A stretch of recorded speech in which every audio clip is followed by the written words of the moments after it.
அதாவது சபையோட வரலாறை வந்து ஒவ்வொரு சித்தர்களும் தேவர்களும் இடைவிடாது வந்து சொல்லிக்கிட்டே வராங்க. அதாவது நீங்கள் ஃபுல்லாகவே பதிவுகளில் பார்க்க போனால் சித்தர்கள் தேவர்கள் எல்லாமே சபையை வந்து பாராட்டி சபையோட வரலாறு நிலைகள் எல்லாம் சொல்லிட்டு வராங்க. ஆனால் எவ்வளவு தான் சொல்லிட்டு வந்தாலும் சபையோட ஆற்றலை வந்து கணிக்க முடியாது. ஏன்னா இது பிரபஞ்ச ஆற்றல். இது யுகமாக இருந்த சிவம் தோன்றின காலத்தில் இருந்து அத்தனை ஆற்றலையும் ஒன்றா வச்சுருக்கிற சபை இது. ஒட்டுமொத்த சிவபெருமானோட ஆற்றலை ஒருங்கிணைச்சு எப்போ சிவபெருமான்னா இப்போ ஒரு மாறி மாறி அதான் நம்ம சொல்லுதோம். சிவம் வந்து ஒரு ஆள் கிடையாது. சிவம் வேற, சிவன் வேற. யுகங்கள் தோறும் இருந்து வரத சிவங்கள்லாம் சேர்ந்த ஒட்டுமொத்த ஆற்றல் தான் சிவம். அந்த நிலையில் உள்ள சபை இது. அப்போ ஒரு சிவமே ஒரு சிவநிலையே வந்து என்ன இருக்குது, உள்ளே யார் இருக்காங்க? 33 தேவர்களும் நவகோடி சித்தர்களும் முருகப்பெருமானில் இருந்து எல்லாரும் மும்மூர்த்திகள், முப்பெருந்தேவிகள், நவகிரகங்கள், பஞ்சபூதங்கள், நாயன்மார்கள், ஆழ்வார்கள், என்ன பேர் சொல்ல முடியாத உயர் கணங்கள் எல்லாம் சேர்ந்தது தான். உயர் லோகங்களையெல்லாம் சேர்த்து வச்சுருக்கிறது தான் ஒரு சிவன். அப்படி யுகங்கள் தோறும் யுகமாக மாற்றப்பட்ட அந்த ஆற்றல் வந்து ஓராற்றலாக மையம் கொண்ட இடம்தான் வந்து அந்த சிவம். அந்த நிலையில் உள்ளதான் இந்த சபை. அப்போ கோடான கோடி யுகங்களுக்கு முன்னாடி அகத்திய பெருமான் 11,000 யுகமாக சிவமகா வாழை சித்தர் தவம் இருந்த நிலையை சொல்லுதாங்க. ஆனால் அதற்கு முன்றைய காலங்களில் இருக்கிற புண்ணிய ஆற்றல்கள் எல்லாம் ஒருங்கிணைச்சி அகத்திய பெருமான் வடிவமைச்ச சபை தான் இந்த சபை. அப்போ இங்கே இல்லாத விஷயங்கள் இல்லை அப்படின்னு உங்களுக்கு சொல்லியாச்சு. இங்கே நினச்சா செய்ய முடியாத விஷயங்கள்னு எதுவுமே ஒன்று இல்லை அப்படின்னு சொல்லிட்டாங்க. காலதேவனே இங்கே இருந்தால் தன் பணியை சிவபெருமான்கிட்ட கேட்டுட்டு திடங்கக்கூடிய ஒரு நிலை. யமதர்மராஜனே தான் பணியை வந்து சிவசபையில் ஒப்படைச்சிருக்கிற ஒரு நிலை. இதெல்லாம் பார்க்க இப்போ தேவேந்திரன் வந்து தவம் இருக்கிற இடம். இந்த சபையில் வந்து தேவர்களுக்கெல்லாம் தலைவன் வந்து தவம் இருக்கக்கூடிய இடம். மொத்தத்தில் பிரபஞ்ச மையமாக பிரபஞ்ச சபையாக இதை வந்து சொல்லுதாங்க. அதனால தான் பிரபஞ்ச அகத்திய வாழை சித்த சபைன்னு அகத்திய பெருமான் வடிவமைச்சதுனால இது சித்தர்கள் ஆட்சி தொடங்க போகிற நிலையினால் அகத்திய பெருமான் வந்து அமர, சிவபெருமான் வந்து அமர, முருகப்பெருமான் வந்து அமர, முருகப்பெருமானுக்கு ஆட்சியை கையில் கொடுத்து அவர் ஆளும் தன்மையில் அமர்ந்திருக்க, 14 லோகங்கள் கூட இல்லை, அதையும் தாண்டி 27,000 கோடி லோகங்களை அவர் இங்கேருந்து ஆட்சி பண்ணக்கூடிய நிலையில் அமர்ந்த தலம் இது. இன்னும் என்ன சொல்லிக்கிட்டே போகலாம். பரந்தாமன் வந்து 10 அவதாரத்தையும் தாரை வார்த்து கொடுத்து சிவமகா வாழை சித்தன் அவதாரத்துக்குள்ளே பரந்தாமனும் இருக்கார் அப்படின்னு சொல்லுதாங்க. பிரபஞ்சமே இருக்குதுன்னு சொல்லக்கூடிய ஒரு நிலை இது. எளிமையாக சொல்லணும்னா இது நம்ம ரொம்ப ரொம்ப எளிமையாக சொல்லக்கூடிய விஷயங்கள்லாம் இவ்வளோ தான் சொல்லலாம். நான் சொல்லிக்கிட்டே போகலாம். உங்களோட புரிதலில் இருக்குது. உங்களோட ஆன்மீக புரிதலில் நீங்கள் சபையோட தொடர்பில் நீங்கள் வந்துக்கிட்டே இருக்கையில் தான் சபையோட உன்னதமான ஆற்றல் உங்களுக்கு தெரிய வங்க. இங்கே எங்கே இருக்குது தரிசனங்கள், காரிய வெற்றிகள். நீங்கள் அங்கே நினைக்கிறத இங்கே சொல்லுது, இங்கே இருந்து உங்களுக்கு பதில் அங்கே கிடைக்கிது. நீங்கள் இருக்கிற எல்லையில் தவம் இருக்கையில் சிவபெருமான் வந்து பேசுது, முருகப்பெருமான் வந்து பேசுது, வாழை தேவி வந்து பேசுது, 33 தேவரில் யாருனாலும் வந்து பேசலாம். அவங்ககிட்ட சித்தர்களில் யாருனாலும் வந்து பேசலாம். அப்படி பேசக்கூடிய அனுபவத்தை சிவசபை சீடர்கள் வந்து அனுபவிச்சுட்டு வராங்க. எல்லோரும் சின்ன பிள்ளைகள் கூட வாழை தேவியோட தரிசனம், அகத்திய பெருமானோட தரிசனம் இதெல்லாம் நம்பி சரணடையில் கிடைக்கி. அவங்கெல்லாம் என்ன செஞ்சுருக்காங்க, என்ன செஞ்சுக்கிட்டு வராங்கன்னா இதிகாச புராணங்களை எல்லாம் ஒரு லைன் விடாமல் படித்தவங்க கிடையாது. புராணங்கள்னால் எத்தனையோ புராணங்கள் இருக்குது, வேதங்கள் இருக்குது. எதையுமே வந்து அவங்கெல்லாம் படித்தவங்க கிடையாது. தரிசனம் பார்க்காதவங்க, இங்கே வந்து உயர்ந்த சீடர்களாக இருக்கிறவங்களாம் ஒன்றும் தெரியாதவங்க, எனக்கு எதுவும் தெரியாது அப்படின்னு ஒத்துக்கிட்டவங்க, சபையில் எல்லாம் இருக்குது அப்படின்னு ஒத்துக்கிட்டவங்க இங்கே உயர் சீடர்களாக இருக்காங்க. காட்சியை பார்க்காங்க. எனக்கு தெரியும் நான் அப்படி இப்படி அதை செஞ்சேன் இதை செஞ்சேன், நான் பண்ணாத தானம் கிடையாது, அங்கே அவ்வளோ கொடுத்துருக்கேன் இங்கே இவ்வளோ கொடுத்துருக்கேன், அப்படி எனக்கு இதெல்லாம் தெரியும், இந்த டெக்னிக்கல் தெரியும், அந்த இது தெரியும், இந்த சூட்சமம் தெரியும், இந்த சித்தர்கள் இது சொல்லி வச்சுருக்காங்க, இந்த சித்தர்கள் இத்தனாவது பாடலில் இன்னது சொல்லி வச்சுருக்காரு அப்படின்னா இங்கே அதை தான் சொல்லுதோம். அவங்க சொல்லி வச்சுருக்காங்க, அவங்க சொன்னது வேறு சொல்லாத பேருவாது இப்போ உலகத்தில் உழவிக்கிட்டு வருது. சித்தர்கள் சொன்னது வேறு, சித்தர்கள் சொன்ன வச்ச கருத்துக்களையாக வச்சு யாரோ ஒருத்தன் தன் அறிவு ஆற்றலால் அந்த ஞாபகம் இதை வச்சு அவனாக ஒரு இதை புனைஞ்சி எழுதி அவன் யார் அகத்தியர் பேரை கூட போட்டுக்கலாம். அப்படி எத்தனையோ புத்தகங்கள்லாம் இங்கே வந்து குப்பைகள் கிடக்கு. அதையெல்லாம் படிச்சுட்டு தளத்தில் அதை வெளிப்படுத்துகிற நிலைன்னா ஒரு பிரயோஜனமும் கிடையாது. அது வாழும் கலைன்னா உண்மையிலே அனுபவங்களை கற்றுக்கிடணும். உனக்கு எது தேவையோ அது தேவையில்லாத விஷயங்களை உன் சிந்தைக்குள்ளே வச்சுருந்து என்ன பிரயோஜனம்? இப்போ டாக்டருக்கு இப்போ டாக்டர் எம்பிபிஎஸ் படிக்கிறவன் போய் ஐபிஎஸ் ஐஏஎஸ் படிச்சுக்கிட்டு இருந்தானா ஒரு விஷயம் கிடையாது. ஐஏஎஸ் படிக்கிற ஆள் போய் எம்பிபிஎஸ் படித்தா எந்த பிரயோஜனமும் கிடையாது. அதே மாதிரி டாக்டருக்கு படிக்கிறவன் இன்ஜினியர் புக்கு எடுத்து படிச்சுக்கிட்டு இருந்தால் என்ன பிரயோஜனம் இருக்குது? இன்ஜினியரை படிக்கிறவன் எம்பிபிஎஸ் புக்கு எடுத்தால் என்ன பிரயோஜனம் இருக்குது? ஒன்றும் கிடையாது. வாழறதுக்கு தேவை என்னன்னா வாழ்வியலை முதல்ல நம்ம கற்றுக்கிடணும். அதை விட்டுட்டு அங்கே சொன்னாங்க இங்கே சொன்னான்னா அது அவங்க வாழ்ந்த காலங்களில் சொல்லப்பட்ட விஷயங்கள், வாழ்ந்த சூழ்நிலையில் சொல்லப்பட்ட விஷயங்கள். அந்த சித்தர் இப்படி சொல்லியிருக்காரு, இவர் இப்படி சொல்லியிருக்காரு, இவர் அங்கே இப்படி சொல்லியிருக்காருன்னா அவங்கவங்க வாழப்பட்ட நிலைகளில் தன் உணர்ந்த நிலைகளை அதை பாடல் வரிகளாக சொல்லி வச்சுருக்காங்க. அதெல்லாம் எல்லாம் உயர்வானைனாலும் அதை மட்டும் நீங்கள் படிச்சுக்கிட்டு இருந்தால் சித்த மார்க்கத்தில் ஒன்றுமே செய்ய முடியாது. அதை வாழும் கலைன்னா ஒரு விஷயம் இப்படி போடணும். இப்போ கொத்தனார் இருக்காருன்னா எத்தனை சட்டி சிமெண்ட்டுக்கு எவ்வளவு மணல் போடணும், எவ்வளவு ஜல்லி போட்டணும், எப்படி வச்சா காங்கிரீட் இறுகும், எத்தனை நாள் அதுக்கு தண்ணி ஊற்றணும், எத்தனை நாள் வரைக்கும் அந்த சிமெண்ட் இறுகிக்கிட்டே இருக்கும் அப்படிங்கிறதெல்லாம் கொத்தனாருக்கு தெரியணும். அது அவசியம். அதுக்காண்டி சமையல் பண்ணதவனுக்கும் கொத்தனாருக்கும் சம்மந்தம் கிடையாது.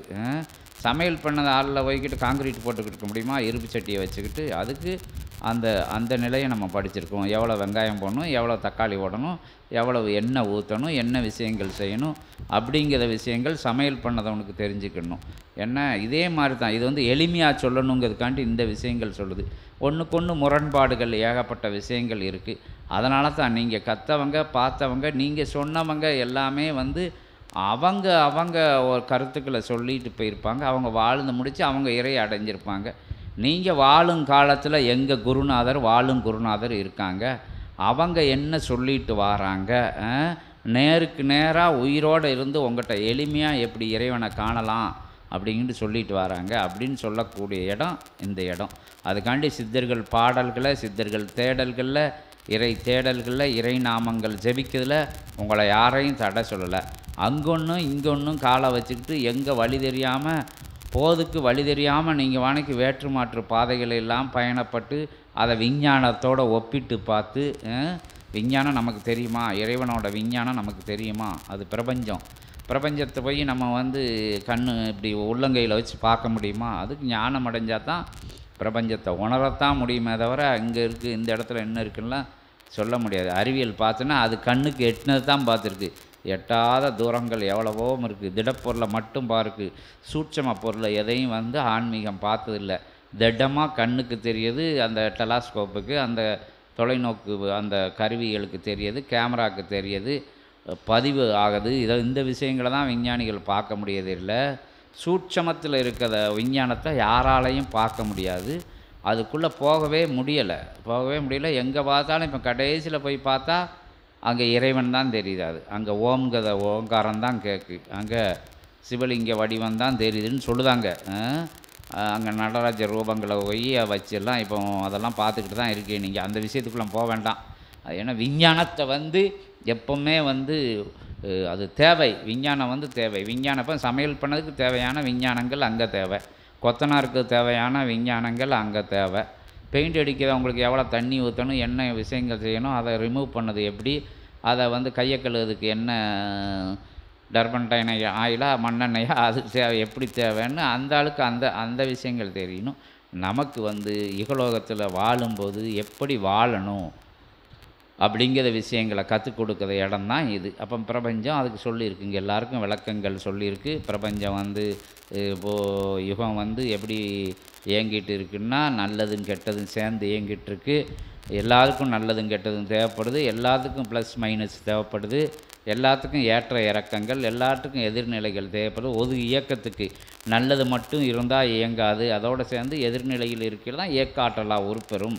அப்படிங்கிற பாவ புண்ணியத்தினால் இயங்கிக்கிட்டு இருக்கு. அப்போ வந்து பாவங்கள் கூடையில் புண்ணியன்றால் ஒன்றும் செயல்படலைன்னா அப்போ வந்து யார் மகாவிஷ்ணு வந்து எந்திரிச்சு அழிச்சிருவார். அதை அழிக்க விடாமல் காக்கிற சபை தான் இந்த சபை. வேண்டாம், அதை சரி பண்ணிடுவோம் அப்படின்னு சொல்லி ஆளுக்களையெல்லாம் ஒருங்கிணைச்சி ஒவ்வொருத்தருக்குள்ளேயும் யுகமாற்றத்தை உண்டு பண்ணக்கூடிய வேலையை சபை பார்க்கு. ஒவ்வொருத்தருக்குள்ளே உள்ள வேற்று நிலைகள், மாற்று நிலைகள், தர்ம சிந்தனை, தவ சிந்தனை, சிவ சிந்தனை, உயர் சிந்தனை அப்படிங்கிற விஷயங்களை, நல்ல நிலைகளை ஒரு மனுஷனுக்கு உள்ள புகுத்தையில் அவன் 10 பேரை புகுத்துவான். 10 பேர் 20, 20 அப்படி கூடிரும். 1000, 1000, 10,000, 10,000 லட்சம், கோடி அப்படின்னு கூடி யுகமாற்றம் நிகழ்த்துக்கு உண்டான பணியை தான் சிவசபை தொடங்கியிருக்கு.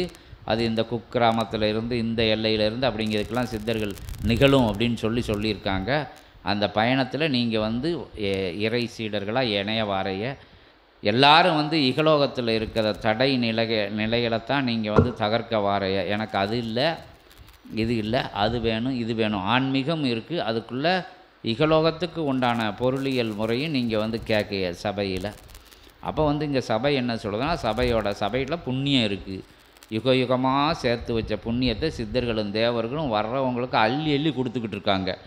ஆனால் தகுதியான ஆட்களுக்கு அள்ளி கொடுக்காங்க. யாருக்கு? நாளைக்கு பிரபஞ்சத்துக்கு இவன் செய்வானா, இவன் அடுத்தவங்களுக்கு உதவி பண்ணுவானா, இவன் கருணையோடு இருப்பானா, அன்போடு இருப்பானா, அன்பான வார்த்தைகளை இவன் பகிர்வானா, இல்லாட்டி வாங்கிட்டு ஓடி போயிடுவானா அப்படிங்கிற ஓடி போயிடுறவங்களுக்கு இங்கே செய்யறதுக்கு தயாராக இருக்க மாட்டாங்க. அதான் உண்மை. இங்கே வந்து சும்மா அப்படி பாலா போட்டாலும் அவங்க எல்லா விளையாட்டையும் பார்த்தவங்க சித்தர்கள்.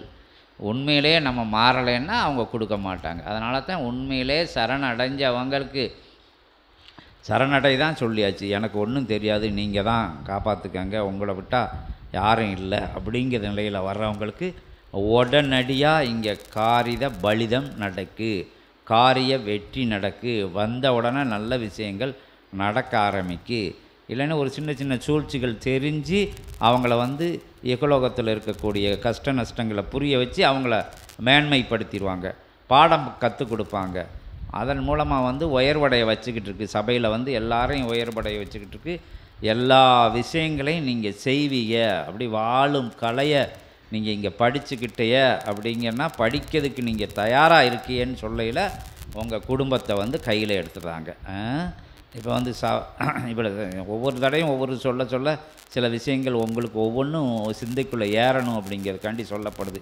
ஏன்னா சொல்லப்படுற விஷயங்கள் எல்லாமே ஒன்று தான், ஒவ்வொரு நாளுக்கும் ஒவ்வொரு மாதிரி. ஆனால் எல்லா விஷயங்களும் ஒன்று தான். அதை வந்து மாற்றி மாற்றி சொன்னால் தான் உங்களுக்கு வந்து வேற்றுமை இருக்காது. அதுக்குள்ளே எல்லாம் ஒன்றதையே சொன்னதையே சொல்லிக்கிட்டு இருக்காங்க அப்படிங்கிறதுக்காக மாற்றி மாற்றி பரட்டி சொல்லுதோம். ஒன்றே சரணடையணும். எனக்கு ஒன்றுன்னு தெரியக்கூடாது, எனக்கு ஒன்றுமே தெரியாதுன்னு அந்த தகுதி இருக்கணும். இங்கே வர்றவங்களுக்கு தான் படித்தது, பார்த்தது, வச்சது, செஞ்சதெல்லாம் வெளியில் வந்து பாதரட்சை மாதிரி கலட்டி போட்டுட்டு சித்தர்கள் உள்ளே வர சொல்லுதாங்க. அந்த விஷயங்கள் தான் இங்கே தகுதியானது. இங்கே வந்து இது இங்கே ஆற்றல் இருக்கா எப்படின்னு தெரியறதுக்கு உங்களுக்கு தெரியும். இங்கே வந்து ஒரு மனுஷனால் இப்படி விஷயங்கள் பேச முடியாது. ஒரு ஆதி கைலாய சிவசூட்சம நூல்னு கடவுளை கூப்பிட்டு பேசக்கூடிய நூல் இங்கே இருக்குது. அது எப்படி கொடுத்தாங்க வச்சாங்கன்னா அதுக்குள்ளே வரலாறுலாம் இருக்குது. அது ஏன் இங்கே கொடுத்தாங்க அப்படிங்கிற வரலாறும் இருக்குது. ஏன் இந்த சபைக்கு மட்டும் இவ்வளோ ஆற்றல் அப்படிங்கிற வரலாறு எல்லாமே சொல்லப்பட்டு இருக்குது. மீண்டும் அதெல்லாம் கேட்டுக்கிட்டு புதுசாக வந்தவங்க திருப்பி யூடியூப் வழியாக போய் பார்த்துக்கோங்க. சபை உண்மை, அதோட உண்மையான விஷயங்களை பெறதுக்கு நீங்கள் உண்மையாக இருக்கணும், அவ்வளோதான். உண்மையாக இருக்குது எப்படின்னா நீங்கள் வந்து பிரபஞ்சத்துக்கு தொண்டாட்டதுக்கு ரெடியாக இருக்கணும். தொண்டுன்னா பிள்ளைகளை குட்டிகளை விட்டுட்டு, சம்பாத்தியத்தை விட்டுட்டு, வேலையை விட்டுட்டு அதெல்லாம் யாரும் இங்கே வரக்க சொல்லலை. உங்கள் பயணத்தை நீங்கள் பண்ணிக்கிட்டே என்னதுனாலும் பண்ணிக்கோங்க, என்ன வேலைனாலும் பார்த்துக்கோங்க, 24 மணி நேரம் உழைச்சிக்கோங்க, பொருளை தேடி அலைங்க. அதெல்லாம் தப்பு. அதெல்லாம் இங்கே எல்லாத்துக்கும் அதுக்கு கூட இருந்து சித்தர்கள் உங்கூட பயணப்படுறாங்க. அதுக்கு முன்னாடி நமக்கு புண்ணியம் வந்து பிரபஞ்சத்தில் இருந்து எடுத்துக்கிட்டே இருக்கோம். அது குறைஞ்சிக்கிட்டே வருது. நம்ம ஒவ்வொருத்தரோட தனிப்பட்ட கணக்கில் இருந்து அக்கௌண்ட்டு, நம்மளோட அக்கௌண்ட்டில் இருந்து குறைஞ்சிக்கிட்டே வருது. நம்ம ஜென்மமாக எடுத்து சாப்பிட்ருக்கோமா, அக்கௌண்ட்டு குறைய குறைய நமக்கு ப்ராப்ளங்கள் வருது. ஒரு செல்வம் இருந்தால் நிம்மதி இல்லை, என்ன எல்லா விஷயங்களும் இருந்தால் செல்வம் இல்லை, ஆரோக்கியம் இருக்குது, அது இருக்குது, இது இருக்குது, எல்லாம் இருக்குது. அப்போ வந்து அதுக்கு உண்டான தனநிலைகள், ஏன்னா தனம்னு எதுக்கு பேசுகிறோம்னா அதைத்தான் கலியுகத்தில் மக்கள் வந்து அது இருந்தால் எல்லாம் செஞ்சிடலாம் அப்படின்னு ஒரு நிலை. அது உண்மைதான். அது இருந்தால் ஓரளவுக்கு தான் அதை வச்சு எல்லாத்தையும் சரி பண்ண முடியுமே. எல்லா தீரா நோயை வந்து பணத்தால் ஏதாச்சும் செய்ய முடியுமா? நீங்கள் சொல்லுவி, அது 1 லட்சத்துக்கு 50 லட்சம் செலவழித்தா 1 கோடி செலவழித்தா சரியாக போகிறனா அது எப்படி? ஒன்றும் செய்ய முடியாது. அது புண்ணியம் இருந்தால் தான் அந்த உறுப்பை சரி பண்ண முடியும். என்ன ட்ரான்ஸ்ஃபர் பண்ணுதாங்க, மாற்றுதாங்க, செய்தாங்க, ஓடி அலைதாங்க. அதுக்கும் புண்ணியம் இருந்தால் தான் ஒரு உறுப்பு வந்து கடன் வாங்கினாலும் காசு கொடுத்து வாங்கினாலும் இந்த உடம்பு வந்து ஏற்றுக்கிடும். இந்த தேகம் புண்ணியம் இல்லைன்னா அதையும் ஒவ்வாமையில் தள்ளி அந்த உறுப்பை வந்து அந்த அங்கத்தை வந்து ஏற்றுக்கிடாத நிலை வந்துடுது. இதெல்லாம் எதுக்கு சொல்லுதுன்னா பயங்காட்டலை, அதாவது இருக்கையில் எச்சரிக்கையாக இருந்துக்கிடுவோம். தெரிஞ்சதை நாங்கள் சொல்லித்தரோம், அவ்வளோதான். புண்ணியம் செய்யலை உங்களுக்கு எல்லா விஷயங்களும் சேமிக்கப்படுது. எப்படி சேமிக்கப்படுது? உங்கள் பிள்ளைகள் அக்கௌண்ட்டில் போடப்படுது. உங்களுக்கு அடுத்த ஜென்மத்துக்கு தேவைப்படுது. உங்களுக்கு அடுத்து இருக்கிற நேரங்கள் நீங்கள் இன்னும் பயணப்பட்டு நமக்கெல்லாம் முடிஞ்சது மேட்ரு, இன்னும் அவனை என்னைக்கு கூப்பிட்டா போக வேண்டியதான் அப்படின்னு சொல்லிக்கிட்டு இருந்தாலும் அடுத்த காலங்கள் இருக்குது. நிம்மதியாக போகணும், அது பிரச்சனை இல்லாமல் போகணும், யாருக்கும் தொந்தரவு இல்லாமல் போகணும், அப்படி பல விஷயங்கள் இருக்குது. இது அதுக்கடுத்து அடுத்த பிறவியில் வந்து அது தேவையாக இருக்குது. நான் என்னத்தையும் பிறந்துட்டு போகிறேன், அதுக்கு உங்கள் கற்பனைக்கெல்லாம் நான் பதில் சொல்லுதேன். குதர்க்கவாதிகளுக்கு, அதாவது நான் தான் அடுத்த வரை எவன் பார்த்துக்கிட்டு இருக்கான், அது நம்ம நல்லது செஞ்சேன், அதெல்லாம் இருக்கையில் பிள்ளைகளுக்கெல்லாம் சம்பாத்தியம் பண்ணி வச்சுட்டு நம்ம போய் எப்படி கஷ்டப்பட்டாலும் நாயா நிறையா பூனையாக பிறந்தாலும் கவலை இல்லைன்னு ஆளுக்கு இருக்குது. ஆனால் நீ சேர்த்து வச்சது பிள்ளைக்கு பலன் அளிக்காத, நீ அங்கே போனவன்னா இவனுக்கும் பலன் அளிக்காமல் போயிடும் அப்படிங்கிறது தான் இங்கே சொல்லப்படுது. ஏன்னா நல்ல புத்தி வேணும், நல்ல சிந்தனை வேணும், அவங்களுக்கும் புண்ணியம் வேலை பார்க்கணும், அவங்களுக்கும் உயர் மதிநுட்பம் வேண்டியது இருக்கும். சும்மா பொருளியில் மட்டும் அக்கௌண்ட்டில் போட்டுட்டு மண்டையை போட்டாலாம் ஒன்றும் கதையாகாது. எல்லாம் சொத்து சம்பாத்தியம் எல்லாத்தையும் தேடி வச்சுட்டு பேங்க்லேயும் எல்லாத்தையும் போட்டு நான் நிம்மதியாக போனேன்னு எத்தனை பேர் இருக்காங்க, அப்படி போயிருக்காங்க. அது அந்த குடும்பம் நிம்மதியாக இருந்தான்னா பாருங்கள், இருக்காது. சேர்த்து வச்சதெல்லாம் அங்கே பல குதர்க்கங்கள் எல்லா இடங்களையும் நம்ம பார்த்துக்கிட்டு தான் வரோம். ஒரு தலைமுறை கூட இருக்காமல் போயிடும். இப்படி சில விஷயங்கள்லாம் இருக்குது. இதை மாறி மாறி எளிமையாக அவங்கள்ட்ட சொல்லணும் அப்படிங்கிறதுக்காண்டி தான் சொல்லப்படுது. வாழும் கலையை கற்றுக் கொடுக்குற சபை இது. வாழ கற்றுக்கோங்க. இப்போ ஓரளவுக்கு சொல்லிட்டு கூட வெளியே வந்தாச்சு. ஏன்னா ரொம்ப ரொம்ப பேச வேண்டியது இருக்குது, சித்தர்கள் பேச வேண்டியது இருக்குது. அப்பப்போ வந்து கொஞ்சம் கொஞ்சமாக சபையோட இது தெரிஞ்சுக்கோங்க. சபைக்கு வர முடியலன்னா அங்கேருந்து பிரம்ம முகூர்த்தத்தில் எழுந்திரிச்சு தவம் பண்ணி சபையோட கணக்கில் இருந்துக்கோங்க. மொத்தத்தில் புண்ணியம் பண்ணுங்க. புண்ணியத்தை எப்படினாலும் பண்ணலாம். எனக்கு ரூபா இல்லை, காசு இல்லை, பணம் இல்லை, அதெல்லாம் ஒன்றும் இல்லை, அப்படிலாம் இங்கே கிடையாது. எதுனாலும் எதை வச்சுனாலும் பண்ணலான்னு சொல்லிட்டாங்க. புன்னகையினால் பண்ணலாம், வழிகாட்டுதல்னால் செய்யலாம். நீ சாப்பிட்றதில் கொஞ்சம் காக்காக்கு போடுதியோ, குருவிக்கு போடுதியோ, நாய்க்கு போடுறியோ, நரிக்கு போடுதியோ போட்டு புண்ணியத்தை தேடிக்கலாம். இல்லாட்டி இப்படி செய்யுங்கன்னு அடுத்தவங்களுக்கு வழிகாட்டியாக இருக்கலாம், உபதேசம் பண்ணலாம். எல்லாமே புண்ணியம் தான். நம்மகிட்ட இருக்கிற விஷயத்தில் கொடுங்க, இல்லாத விஷயங்களை ஒன்றும் தேட வேண்டாம். எல்லோரும் அந்த வசதி, அந்த ஏன்னா அவன் வசதி இருந்தால் தான் கடவுள் கூட உள்ளே தரிசனம் பண்ண விடுதாரு அப்படி இப்படிங்காங்க. நீ ஏன் காசு கொடுத்து உள்ளே வர? உன் வீட்டிலே இருந்து கும்பிடு, உனக்குள்ளேயே கடவுள் இருக்காருன்னு சொன்னால் நீ எங்கே உணருத? சிவம் உனக்குள்ளே தான் இருக்குது. அது பஞ்சபூதங்களும் பஞ்ச இந்திரியங்களும் அந்த காம குரோத லோப மதம் ஆச்சரியங்க குணங்கள் தான் உன்னை கெடுக்கு. அதிலிருந்து வெளியே வந்து பார்த்தா சிவம் தெரிவார் அப்படின்னு சொல்லப்படுது. நீ அங்கே உனக்கு துட்டு கொடுக்கணும், இங்கே உனக்கு காசு கொடுத்தா தான் கடவுளை கூட பார்க்கணும்னா அதெல்லாம் குதர்க்க நிலைகள். அதுக்குள்ளேலாம் உங்களை போக சொல்லலை. ஏன் இடைஞ்சலுக்குள்ளே போய் நெரிசல் அடித்து உன்னை யார் அங்கே போய் இங்கே போய் ஊர் பேரெல்லாம் சொல்ல விரும்பலை. அங்கே போய் ஏன் மூச்சு முட்டி காற்று போகாத இடத்துல போய் இருந்தால் தான் கடவுள் உன் கண்ணுக்கு தெரியுதாரா? நீ எல்லா விஷயங்களையும் அடக்கி நீ உட்கார்ந்த இடத்துல நீ உயர்வாக பிரபஞ்சம் என்ன செய்தோ அதை செய்யலை, தான தர்மங்களை செஞ்சு வரையில் அடுத்தவங்களுக்கு நல்லது செய்யலை, உன்னையை தேடி கடவுள் உன் வீட்டுக்கே வந்துடுவார். அதுதான் சித்த சபையில் நடந்துக்கிட்டு இருக்குது. எத்தனையோ தவமுறைகள் சிவமுறைகள் எல்லாம் கண்டாலும் ஏன் சித்தர்கள் தேவர்கள் எல்லாம் வந்து இங்கே குவிதாங்கள்லாம் தன்னை அறிஞ்சதனால் தனக்கு ஒரு கேடில்லை அப்படிங்கிறதுனால முறையில் தன்னை தெரிஞ்சுக்கிட்டதுனால பிரபஞ்சம்னா என்னன்னு தெரிஞ்சுக்கிட்டதுனால இறையின் தன்மை என்ன அப்படின்னு தெரிஞ்சுக்கிட்டதுனால இறையின் தன்மை என்ன? அன்பே வடிவானவர், கருணையே வடிவானவர், கொடுத்துக்கிட்டே இருப்பவர், யார்கிட்டையும் எதையும் எதிர்பார்க்காத நிலையில் இருப்பவர். அதோட தன்மையை நம்ம உள்வாங்கும்போது நமக்கு பிரபஞ்சம் கொடுக்க ஆரம்பிச்சிருது. இறைத்தன்மையை கொடுக்கு, ஞானத்தை கொடுக்கு, சித்த நிலையை கொடுக்கு. இப்படி இதெல்லாம் நீங்கள்லாம் வந்து கேட்டுக்கிட்டு இருக்க ஒரு நிலையை கொடுக்கு. இதுக்கு என்ன தகுதி இருந்தது? ஒரு தகுதியும் கிடையாது. எதுவும் டிப்ளமோ கோர்ஸ் இருக்கா, இல்லைன்னா பெரிய மாஸ்டர் கோர்ஸ் இருக்கா? ஆன்மீகத்துக்கு ஒன்றும் தெரியாது. அவன் அகத்திய பெருமான் சொன்னதை நம்புனதுனால கொடுக்கப்பட்ட இடம் இது. அவர் பின்னாடியே ஓடுனதுனால எவ்வளவோ கஷ்டங்கள் நஷ்டங்கள், அது மாறி மாறி சொல்ல வேண்டாம், அந்த விஷயத்துக்குள்ளே போக வேண்டாம். எவ்வளவோ விஷயங்கள் வந்தபோது அவர் காலை பிடிச்சி நின்ற நிலை, குருநாதரே நம்பிக்கிட்டு இருந்த நிலை. எங்கே போய் கிடங்குள்ளே இறங்கு, குழிக்குள்ளே இறங்குன்னு சொன்னாலும் மழை பெய்யுத, காற்றடிக்க, புயல் அடிக்க, துட்டு இல்லையே, சந்தர்ப்பம் இல்லையே, கூட வரத ஆள் இல்லையே, கூட வரதவங்க காலை வாரி விடுதாங்களே, கூட வரதவங்க நக்கல் பண்ணுதாங்களே, கூடையே இருந்து குழி பறிக்காங்களே, கூடையே இருந்து இப்போ நம்ம செஞ்சதை கூட அவங்க செஞ்சதாக சொல்லக்கூடிய ஆட்கள்லாம் இங்கே இருந்திருக்காங்க. அப்படியெல்லாம் இருந்தும் இறையை நம்பினதுனால, இறை சித்தன் அகத்தியனை நம்பினதுனால பயணப்பட்டு இந்த இடத்துல உட்காந்துருக்கு. இப்போ பிரபஞ்ச சபைன்னு கொடுத்துருக்காங்க. இப்போ ஆதி கைலாய சிவசூட்சம நூல்னு உள்ளுக்கு அது சிவமே நூலாக வந்து அமர்ந்திருக்காது. அதை நம்பக்கூடிய சீடர்களுக்கு பகிரக்கூடிய நிலையை கொடுத்துருக்காங்க. சபையை வணங்கி நிற்கிறவங்களுக்கு அவங்கள் மூலியமாகவும் சில விஷயங்கள், நல்ல விஷயங்கள் வருங்காலங்களில் நடக்க இருக்குது. இங்கே எல்லாம் ஒவ்வொரு சீடர்களும் நூல் தாங்குது அப்படின்னா இந்த இவரை மாதிரி உட்காந்து பேசிக்கிட்டு இருக்கணும்னு அர்த்தம் கிடையாது. நூல் உங்களுக்குள்ளேயே பேசுகிறது. உங்களை நல்ல இப்போ பேச ஆரம்பிச்சிருச்சு. இப்போ நீங்கள் கேட்க ஆரம்பிக்கன்னா நூல் உங்களுக்குள்ளே பேச ஆரம்பிச்சிடும். பேச ஆரம்பிக்கன்னா உங்கள் சிந்தைக்குள்ளே நல்ல புத்தி வர ஆரம்பிச்சிடும், நல்ல முடிவுகளை எடுக்க ஆரம்பிச்சிடும். அதுக்கு வந்து 1 மாதம் வரணும், 5 மாதம் வரணும், 10 மாதம் வரணும், 10 வருஷம் வரணும், 20 வருஷம் வரணும்னு தேவையில்லை.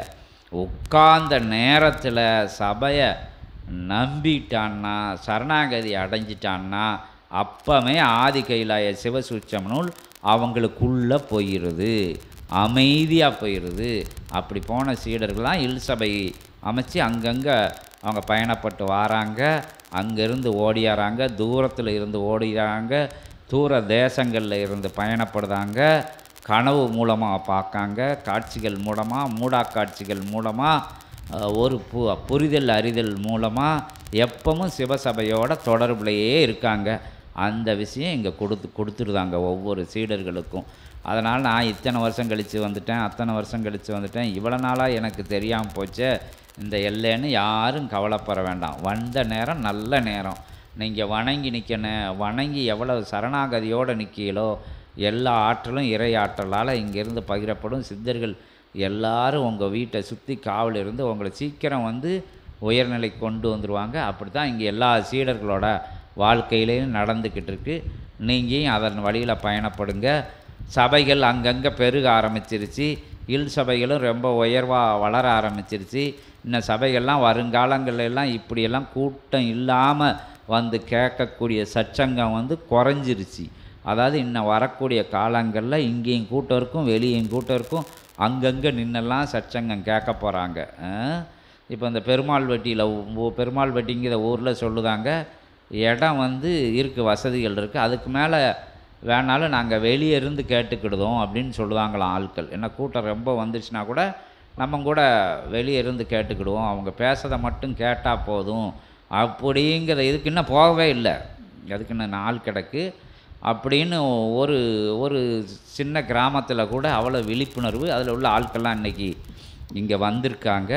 அவங்களுக்கும் சில விஷயங்கள் பக்குவப்படுத்தக்கூடிய விஷயங்கள்லாம் சபையிலிருந்து சொல்லப்பட்டிருக்கு.